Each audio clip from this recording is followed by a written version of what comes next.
Welcome to our channel. Comment and subscribe to stay up to date. Welcome to Scandalissimo, the channel where we expose uncomfortable truths and bring to light the most explosive statements in Italian politics. Welcome, friends of Scandalissimo from all over Italy. Take a seat, put on your headphones and lower your voices at home because what you are about to hear is not a simple news video, but a real journey into the tragic political comedy Italian style, where the protagonists are women. The judges never sleep and investigations spring up like nettles in a field of sunflowers. In the first corner of the ring with the tricolor flame in her heart and the slogan always at the ready, Giorgia Meloni, queen of the hard fist, of those who make mistakes pay, and of selective due process. When it's the turn of others we are inflexible. When it's our turn we have to wait for the 3 levels of judgment and even the 4th of heavenly appeal. In the second corner, with the air of an eternal recent graduate in moral philosophy, Elishline, secretary of the Democratic Party and champion of change, who however gets bogged down every time a judge calls the left into question and so the renewal remains suspended between a correct subjunctive and an embarrassing statement.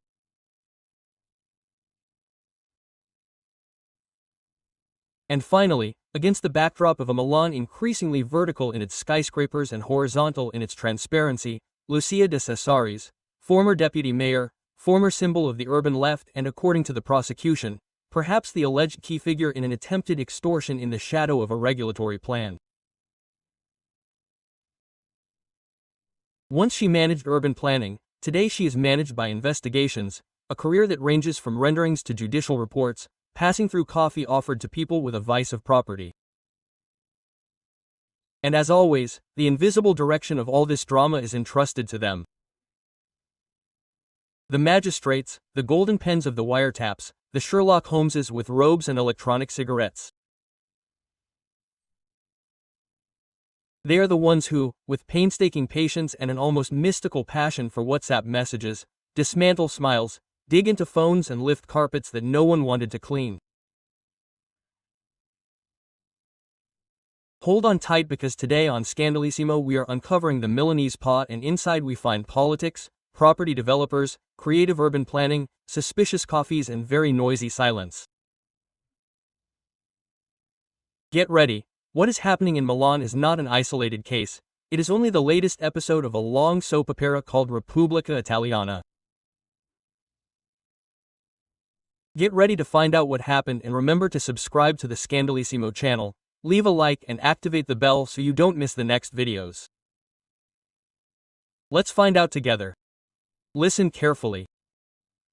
Welcome friends of Scandalissimo, the channel where investigations rain down harder than rain in the street and politicians, well, drown without even a legal umbrella. Today we want to talk about Milan, the city that likes to call itself European, but which apparently has taken a bit too much inspiration from Marseille in the 90s, at least as far as certain urban dynamics are concerned. The latest gem comes from Lucia de Cesaris, former deputy mayor of the Orange Party. Yes, that period when it was thought that changing the color of politics would also change habits. We were deluded. She was the champion of urban planning under Giuliano Pisapia, the mayor who wanted to change Milan, but in the end perhaps it was Milan that changed him.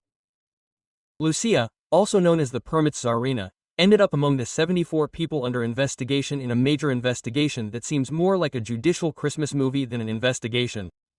The main charge was attempted extortion, a small thing, right? That's the point. At the height of her glory, de Cesaris held the keys to Milanese urban planning. In other words, she decided who could build, where, how much, and with how many panoramic floors from a human perspective. And of course, in a city where every square meter is worth its weight in gold, the line of people wanting to talk to her was longer than the traffic on the ring road at rush hour. In 2024, the unthinkable happened. The prosecution seized her cell phone. And no, it wasn't because she had exceeded her data limit. Inside that phone were chats, messages, and interesting contacts, too interesting even for the judges. At this point, the Court of Appeal looked at her, reread the conversations, and with that classic cold tone of official papers, wrote in black and white that her involvement warranted further investigation. Translation: Dear Lucia, we weren't born yesterday and that's where the circus starts. Wiretaps, emails, handshakes, coffee offered and received. Everything ends up in the meat grinder of justice. Because today, ladies and gentlemen, even a bad cappuccino from the wrong manufacturer is enough to immediately become influence peddling. Let's get back to coffee because in the world of political investigation, coffee is a tool of crime. Are you offering it? You might want to buy yourself a favor. Do you accept it? Are you potentially corruptible? You drink it sugary, suspicious, bitter, more suspicious, white, too transparent, impossible. It seems that in the De Cesari's case there were interactions with Giancarlo Tancredi, a much-talked-about counselor and, coincidentally, he too had his suitcase packed. What's going on, Giancarlo? Did you notice that it wasn't just any coffee, but an espresso with an aftertaste of investigation? In the meantime, while investigators dig into the files, phone calls and smiles recorded in backlight, our former deputy mayor takes center stage as if it were the return of a movie star. Judicial. Now, of course, when the spotlight falls on not just anyone, but on a historical figure of the Milanese left, the Democratic Party, already known for its Olympian calm and always cohesive communication, yes, of course, it panics. What's happening now in the PD? It starts with the usual routine, press releases in strict politesse like maximum trust in the judiciary. Embarrassed silences on talk shows. It's the classic. But that's stuff from the past, we're looking to the future. The problem is that the past always comes knocking and often is so armed with a notice of investigation. Once upon a time, in order to end up in jail, you had to be caught with a bribe in your hand, perhaps immortalized with a nice grainy photo and a haunted eye. Today, however, all it takes is talking to the wrong person, even just replying to an email. Okay, see you there. Oh my goodness, where, with whom? Why there? Who's paying for the coffee? Local politics has become a psychological thriller, where even the most innocent gesture can be interpreted as a Machiavellian plan. You say good morning to an entrepreneur, the public prosecutor's office thinks, influence. In the meantime, amidst all this fuss, they are there, the property developers, the builders, the kings of the brick industry, mayors change, councils change.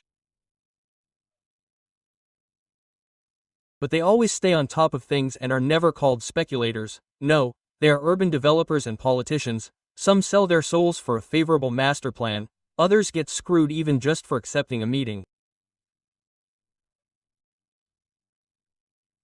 The truth is that today, to stay clean in urban planning politics, you have to be holier than Saint Francis and quieter than an iPhone in airplane mode.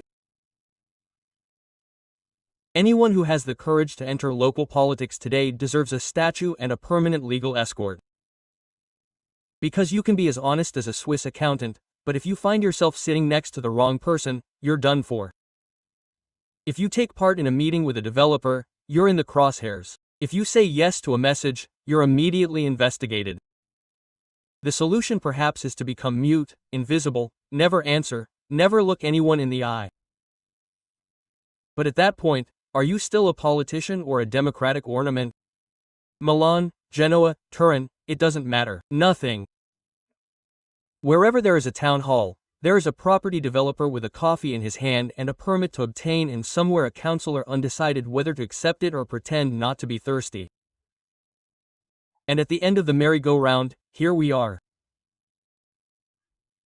While Lucia de Cesaris finds herself at the center of an investigation that smells of bricks and tension, the Democratic Party stumbles once again on that classic obstacle called consistency, because we are all honest when it comes to words, but then when the PMs arrive the left comes up with more distinctions than a criminal law textbook. Ellen tries to hold together a party that dissolves as soon as it smells an investigation. The idea was that of a new course, but here it seems like we are back on Via della Bottega Oscura only with a progressive Instagram filter and Giorgia Meloni. She continues to champion legality until her people get caught. Then suddenly she rediscovers the principle of due process, the Constitution, the autonomy of the judiciary, the horoscope, and yet freedom of speech, as long as her people stay out of the headlines. Newspapers. In the meantime, the judges observe, listen, and seize. They are the last bastion between the palace and the frying pan. They have learned not to trust anyone and to read between the lines of emails, voice messages, and notes written with a blue pen. They don't shout, but they make you tremble. And here at Scandalissimo we can't help but note one thing.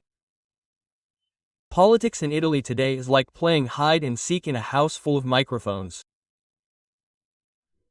The show goes on, the names change, the parties change, but the plot is always the same: power, concrete, and hot gossip.